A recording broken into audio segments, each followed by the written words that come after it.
In April 2005, a guy named Javed uploaded an 18-second clip of himself standing in front of some elephants. It was the very first video ever uploaded to a new website called YouTube. Today, in 2026, that simple experiment has mutated into the second most visited website in the history of the human race. Right now, YouTube has over 2.7 billion active users. That means roughly half of the entire global internet population is actively using this one single app. Every single day, humans sit down and watch over 1 billion hours of video on this platform. Because it is so massive, every few years, a new challenger appears. They throw millions of dollars at top creators, hoping to steal even a fraction of those users. And every time, they fail.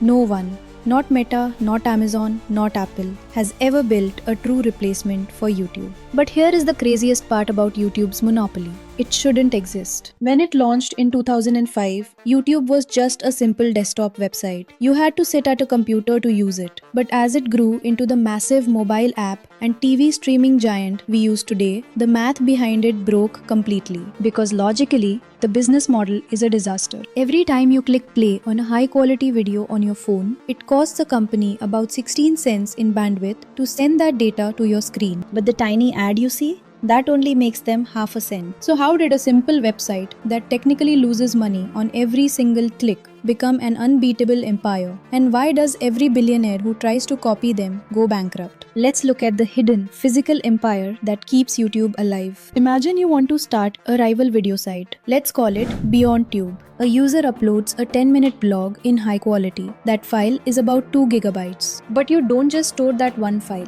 If someone is watching on a fast smart TV in New York, they need the 4K version. If someone is watching on a cheap phone with a bad connection in Mumbai, they need a low quality version so the video doesn't buffer. So your server takes that one video and instantly makes dozens of copies in different sizes and formats. Your 2 gigabyte file just became 10 gigabytes of storage. Now multiply that one video by millions. YouTube receives over 500 hours of new video every single minute. That is 82 years of video every single day. You have to buy hard drives to store billions of videos that almost no one will ever watch. But here is the crazy part. Buying the hard drives, that's the cheap part. The real killer is bandwidth. Every time a user clicks play, you have to send that heavy video file across the internet to their screen. In the cloud computing world, sending data over the internet costs money, usually around 8 cents per gigabyte. If you are spending 16 cents to deliver the video, but only making half a cent from the ad, you are losing money on every view. If your platform gets popular, you don't get rich, you go bankrupt faster. In fact, a few years ago, YouTube was growing so fast that compressing millions of videos was melting standard computer processors. So what did Google do? They secretly spent years inventing their own computer chip.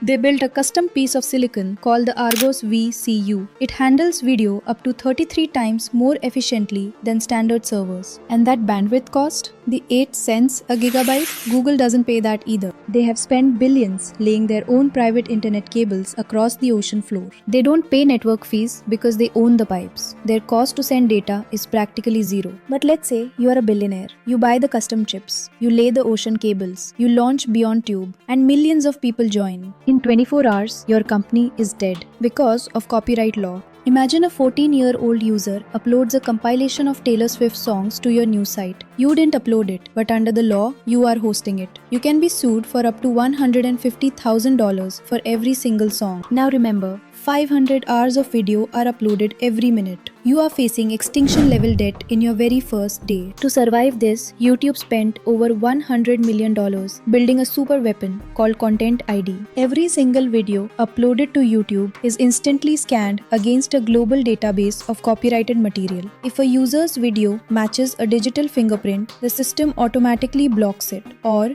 gives the ad money directly to the original owner. Content ID is a $100 million shield. If you start a competitor today, you don't have that shield. The music and movie industries will sue you into the ground. So, The servers are too expensive, and the lawsuits will destroy you. But let's pretend you miraculously solve all of that. How do you survive the first 10 years? Most people don't realize this, but YouTube did not make a profit for a very long time. For over a decade, it was a massive financial black hole. Any normal startup would have gone bankrupt, but YouTube had a cheat code: Google search. Because Google search prints tens of billions of dollars in pure profit, Google could afford to let YouTube lose money. They subsidized their losses year after year, patiently waiting until the platform was too big to fail. If you start a video company today, you don't have a magical search engine paying your bills. You have investors. And the moment they realize your math is broken, they will pull the plug. And finally, you face the ultimate boss level, the network effect. Creators go where the viewers are. Viewers go where the creators are. A few years ago, Microsoft tried to launch a competitor called Mixer. They paid tens of millions of dollars to massive creators to stream exclusively on Mixer. It was a total disaster. The viewers didn't follow. Sure, their favorite gamer was on Mixer now, but their favorite documentaries, tech reviews, and music videos were all still on YouTube.